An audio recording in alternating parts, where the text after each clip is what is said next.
البحار. Bismillahirrahmanirrahim. Alhamdulillahirabbil alamin wassalatu wassalamu ala Rasulillah wa ala alihi wa sahbihi wa wala haula wala quwwata illa billah. Allahumma ighfir lana wa liwalidina wa limasyayikhina wa liman lahu haqqun alaina wa lil muslimina wal muslimat. Allahumma hdina lima ikhtalafa fihi minal haqqi bi idnik innaka tahdi man tasya ila siratal mustaqim. Sahabat yang dimuliakan Allah Subhanahu wa taala, kita lanjutkan pelajaran kita yaitu tentang masalah jenis-jenis air yang sudah kita sebutkan bahwasanya air itu terbagi menjadi 4. Yang pertama adalah air yang dia suci mensucikan, yang dia digunakan tidak makruh penggunaannya. Yang kedua adalah air yang dia suci mensucikan tetapi makruh penggunaannya, yang dikenal dengan ma' al-musyammas. Al-ma' musyammas ini pembahasan terakhir kita, yang kita katakan bahwasanya ini adalah mu'tamad Syafi'iyah, yang ma' musyammas ini adalah air yang dia dipanaskan sebab panasnya matahari. Kemudian mereka memberikan syurut, sudah kita sebutkan syaratnya, diantaranya dia tidak digunakan ketika sudah dingin, kemudian dia itu tidak di bejana yang terbuat dari emas atau perak, kemudian dia di tempat yang sangat panas seperti Timur Tengah sana. Ya, kalau kita mungkin seperti di daerah yang panas ini, Papua misalkan. Ya. Kemudian ini adalah pendapat mazhab Syafi'i, tetapi Al-Imam An-Nawawi rahimahullah ta'ala menyatakan bahwasanya Imam An-Nawawi menyatakan bahwasanya ma' musyammas itu tidak makruh penggunaannya. Ya, tidak makruh penggunaannya. Dan itu datang dari Al-Imam Asy-Syafi'i mengatakan bahwasanya la akrahul musyammas, saya tidak memakruhkan air musyammas kecuali dari sisi kedokteran. Ya. Tetapi mu'tamad Syafi'iyah yang dipegang mazhab Syafi'i bahwasanya air musyammas itu adalah suci mensucikan tetapi makruh penggunaannya. Dan mereka mentakrir menjelaskan bahwasanya kalau dijelaskan oleh para dokter bahwasanya ini memudaratkan, maka apa? Mereka mengatakan haram penggunaannya, bukan hanya makruh. Selesai pembahasan kita di sini. Kita lanjutkan pembahasan selanjutnya. Air yang ketiga adalah tahirun ghair mutahhir wa huwal ma'ul musta'mal, yaitu air yang suci tidak mensucikan. Air yang suci tidak mensucikan. Maksudnya dia suci kalau mau kita minum bisa, mau untuk cuci baju bisa, cuci hewan, cuci kendaraan, siram tanaman silahkan. Tetapi kalau untuk berwudu, mandi wajib itu tidak sah, yaitu air musta'mal. Gambarannya dulu al-ma'ul musta'mal itu setiap air yang dia qad ustu'mila li taharatin wajibah, semua air yang digunakan untuk bersuci yang sifatnya wajib, ya. Atau dengan kata lain untuk raf'ul hadas atau izalatun najas, atau digunakan untuk raf'ul hadas, mengangkat hadas besar atau kecil, kemudian izalatun najas, menghilangkan najis. Penjelasannya seperti ini, gambarannya. Ada orang yang dia berwudu, dia ambil cidukan pertama untuk wajahnya, ya, untuk wajahnya. Dia sebelumnya tangan, kemudian nanti dia kumur-kumur, madmadah, kemudian dia wajah. Ya, dalam mazhab Syafi'i, wudu yang wajib itu adalah 4 anggota tubuh saja: wajah, tangan sampai siku, sebagian rambut, kemudian kaki. Ya, kaki kiri kanan. Kemudian mereka mengatakan yang wajib itu hanya wudu pertama, itu hanya basuhan pertama. Wajah misalkan ambil air, basuhan pertama mengenai semua wajah, maka ini yang wajib. Yang kedua, ambil cidukan kedua, basuh wajah kedua, itu adalah sunnah. Maknanya kalau orang dia mencukupkan karena air sedikit, karena waktunya singkat, karena dia itu ada hajah, maka dia ambil cidukan pertama, dia sudah memenuhi syarat sahnya wudu, ya. Maka kita katakan air dari taharah wajib ini yang dia sifatnya gerakan pertama, basuhan pertama dari wajah, dari tangan sampai siku, sebagian rambut, kaki, yang dia wajib semuanya itu kalau ada tetesan airnya. Kemudian itu tetesan air dikumpulkan di ember, di gelas, di gayung, berkumpul banyak, ya. berkumpul banyak. Jadi gerakan pertama dia kumpulkan. Kemudian siku, dari tangan sampai siku, gerakan basuhan pertama dia kumpulkan airnya, ya. Kemudian kakinya juga basuhan pertama dia kumpulkan airnya. Terkumpullah di satu gayung misalkan, ya. Orang lain juga melakukan seperti itu. Maka air ini dikatakan air musta'mal, air yang sudah digunakan untuk berwudu yang wajib, ya. Jadi garis bawah ini berwudu yang wajib, ya. Tapi kalau dia itu tidak wajib, yang dia gerakan kedua, kemudian gerakan ketiga atau basuhan kedua, basuhan ketiga, ya, atau dia niatnya untuk tajdidul wudu, dia sudah wudu, kemudian dia santai-santai nunggu sholat, kemudian dia mau wudu lagi, maka ini tajdidul wudu, memperbaharui wudu, ini sifatnya sunnah. Maka semua air yang digunakan ketika basuh anggota-anggota yang wajib itu tidak dikatakan air musta'mal, tidak dikatakan air musta'mal, ya. Maka kita katakan bahwasanya air musta'mal itu gambarannya seperti tadi itu, yang digunakan untuk sifatnya berwudu yang wajib ataupun mandi wajib misalkan, ya. Mandi wajib ketika basuhan pertama yang dia mengenai seluruh tubuh itu ada tetesannya, itu semuanya ma' musta'mal, air yang sudah digunakan itu dikenal dengan air musta'mal, yang dia suci tetapi tidak mensucikan, ya. Kalau kita tadi kumpulan gayung tadi itu, yang di gayung kita pakai lagi untuk berwudu, ya. Kita pakai lagi untuk berwudu, tapi gayungnya ini tidak berisi air sebelumnya, dikumpulkan dari air musta'mal tadi.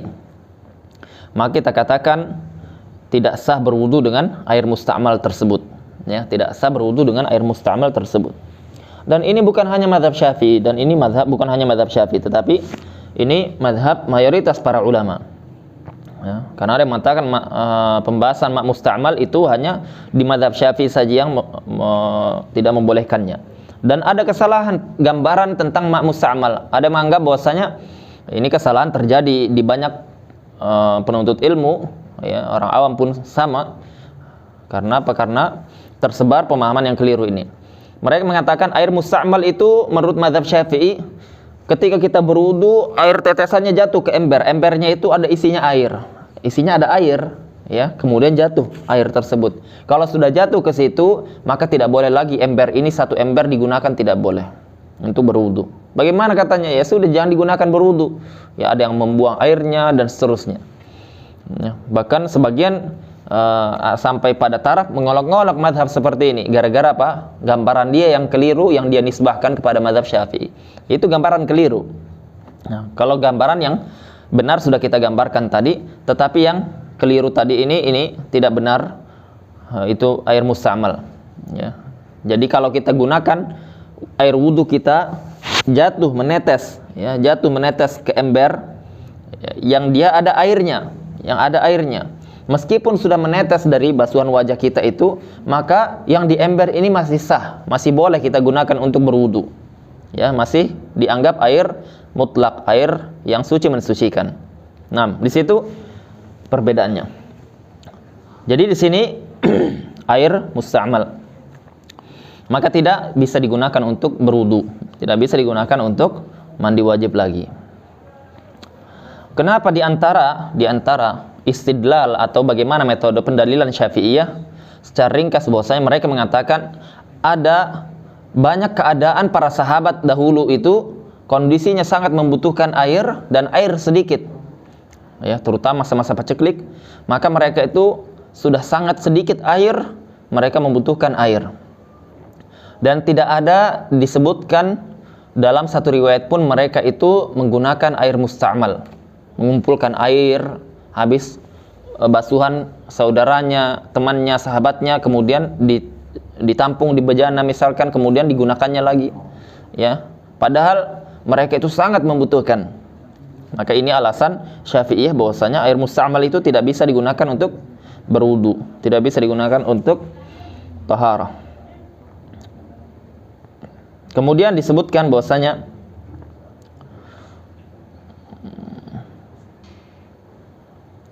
air musta'mal ini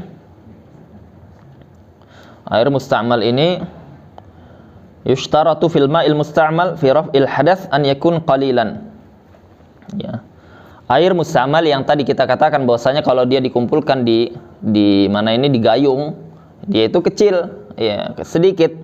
Maka airnya sedikit, kurang dari 2 kullah. 2 kullah itu sekitar 216 liter. Ya, ada yang mengatakan 200 liter. Maka apa? Maka kalau kurang dari itu dia berlaku hukum ma' musta'mal yang kita sebutkan di kitab ini, yaitu dia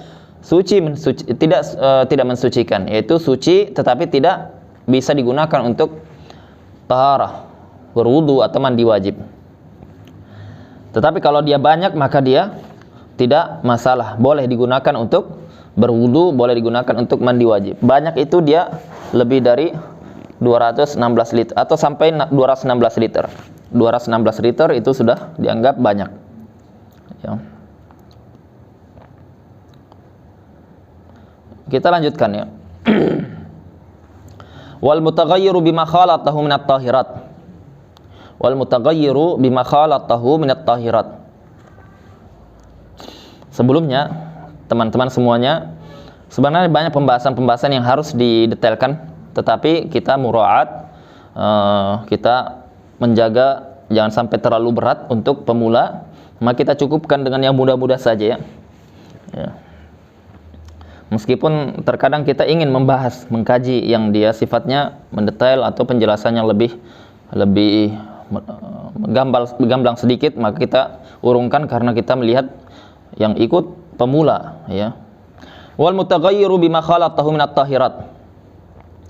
Al mutaghayyiru bima khalatahu minat tahirat sama hukumnya dengan yang pertama, yaitu air yang suci namun tidak mensucikan.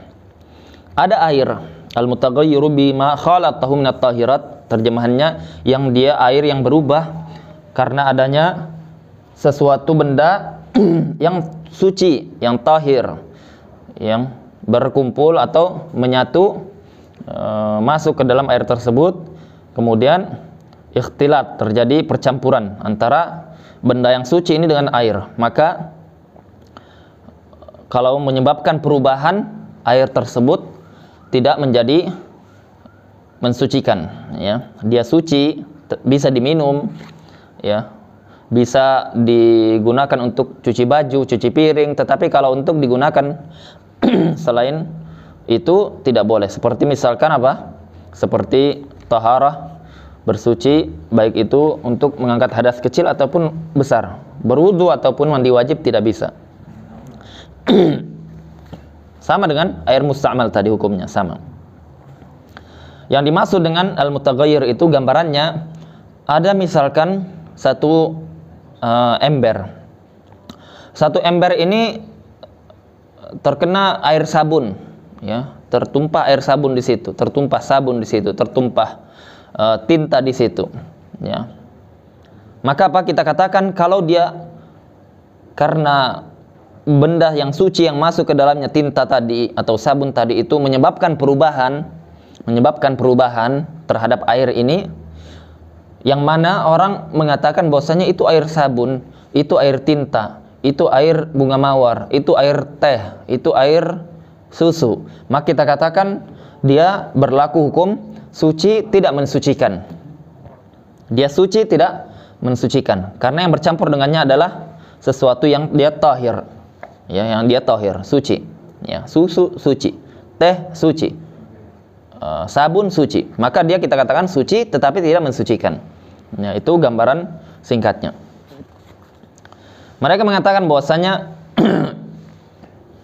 sesuatu yang suci itu ada dua. Sesuatu yang suci itu ada dua. Benda yang suci ada dua. Yang pertama yang dia itu mukhalid. Mukhalid ini yang dia bercampur dengan air bihaitsu la yumkin tamyizuhu, di mana tidak bisa lagi dibedakan, tidak bisa dipisahkan ya.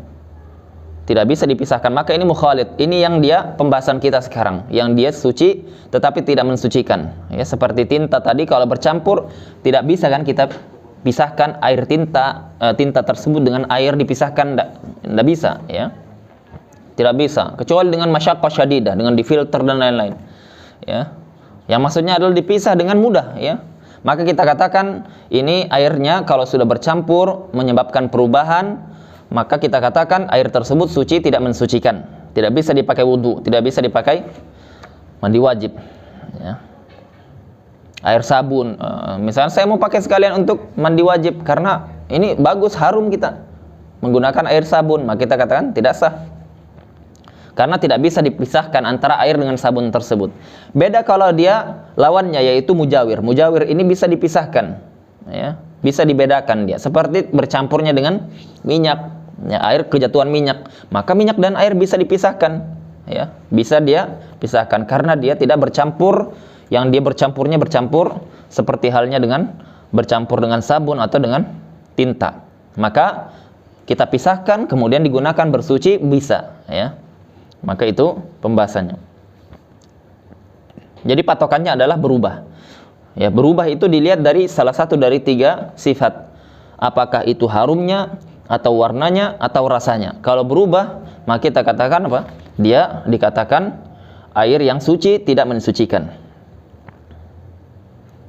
Kalau dia itu ragu, ini mukhalid atau mujawir, atau dia itu bercampur atau bisa dipisahkan atau tidak bisa, ini dia itu berubah atau tidak, dia ragu, maka la yadur, maka itu tidak berpengaruh kepada hukum asal air, yaitu hukum asal air adalah suci mensucikan. Hukum asal air adalah suci mensucikan.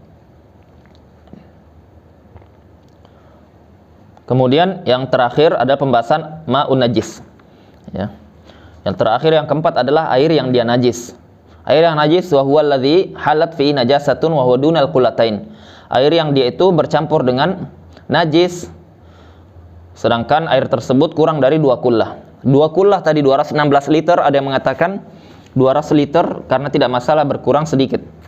Ya, kalau guru kami Syekh Ali Bukair Mufti Tarim mengatakan bahwasanya 200 liter itu sudah dianggap kathir, air yang banyak, ya. Maka kita katakan bahwasanya kalau ada najis, ya. Kalau ada najis sudah kita sebutkan di pembahasan sebelumnya bahwasanya najis itu ada 3, ada yang dia mughalladzah, ada yang mutawassithah, ada yang mukhaffafah. Sudah berlalu pembahasannya, kita tidak ulangi di sini. Intinya ada najis, air kencing, kemudian muntah anak kecil, kemudian mungkin ada hewan yang dia itu pipis di situ, kencing di situ, buang kotoran di situ, maka kalau bercampur dengan air dan airnya ini di bawah dari 2 kullah, yaitu di bawah tadi dari 200 liter tadi, maka meskipun air tersebut tidak berubah, tidak ada bau kencingnya, tidak ada aromanya, tidak ada, ya, kalau dikira-kira rasanya pun tidak ada berubah, ya, bukan kita rasakan benar-benar tapi dikira-kira, ya. Jangan ini, tapi apa? Dikira-kira. Nah itu meskipun tidak ada perubahan, masih berupa air, tidak ada perubahan sedikit pun, maka hukumnya tetap najis. Airnya itu dihukumi najis. Airnya dihukumi najis. Contoh, kita punya bejana, punya ember, kemudian ada cicak, ya. Cicak di situ numpang, ya, saya mau buang kotoran di sini tanpa izin lagi, ya. Maka apa? Kalau jatuh, kita katakan air tersebut najis. Air tersebut berubah air yang dia najis. Tidak sah digunakan untuk bersuci. Tidak boleh lagi digunakan untuk cuci pakaian. Ya, kenapa? Tidak boleh kita menggunakan barang najis untuk at-tadammukh bin najasah, yaitu menggunakan najis pada tubuh kita, pada pakaian kita, tidak boleh, ya.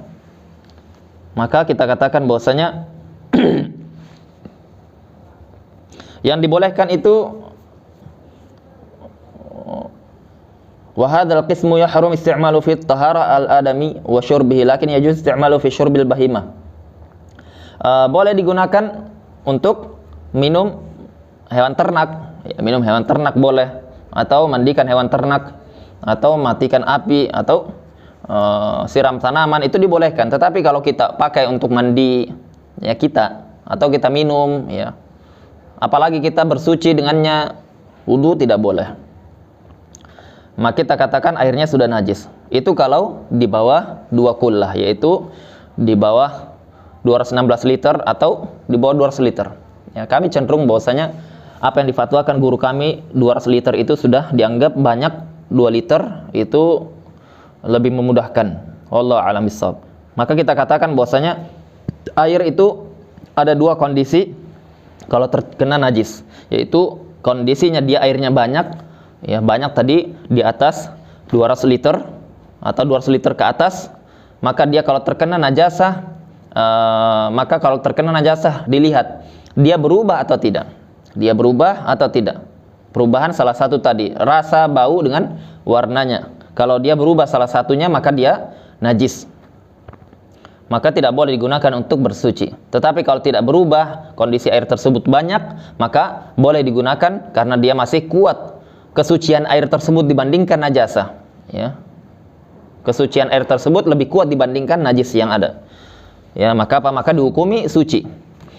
Tapi kalau dia kurang dari 2 kullah meskipun tidak berubah sedikit pun, maka dihukumi najis, tidak boleh digunakan untuk bersuci. Ya, mungkin ini yang bisa kita sebutkan. Wallahu taala alam bishawab. Kesimpulannya bahwasanya air terbagi menjadi 4. Yang pertama adalah air yang suci mensucikan, tidak makruh digunakan. Yang kedua adalah air yang suci tidak suci mensucikan tetapi makruh digunakan, itu adalah air musyammas. Itu madhabnya Asy-Syafi'i, tetapi difatwakan Imam An-Nawawi dia boleh. Yang ini kami cenderung kepada pendapatnya Imam An-Nawawi rahimahullah taala. Kemudian yang ketiga adalah air yang dia suci kemudian tidak mensucikan, yaitu air musta'mal atau air yang bercampur dengan benda-benda yang suci.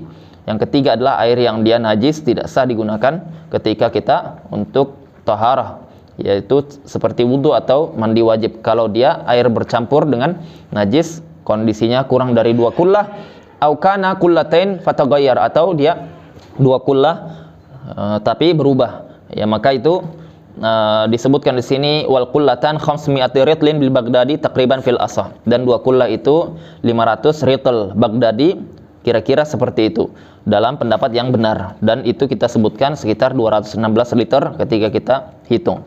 Kata para ulama kami bahwasanya 200 liter pun dianggap sudah air yang banyak. Maka ini kesimpulan dari pembahasan kita kali ini. Subhanakallahumma wa bihamdika asyhadu an la ilaha illa anta astaghfiruka wa atubu ilaik. Assalamualaikum warahmatullahi wabarakatuh.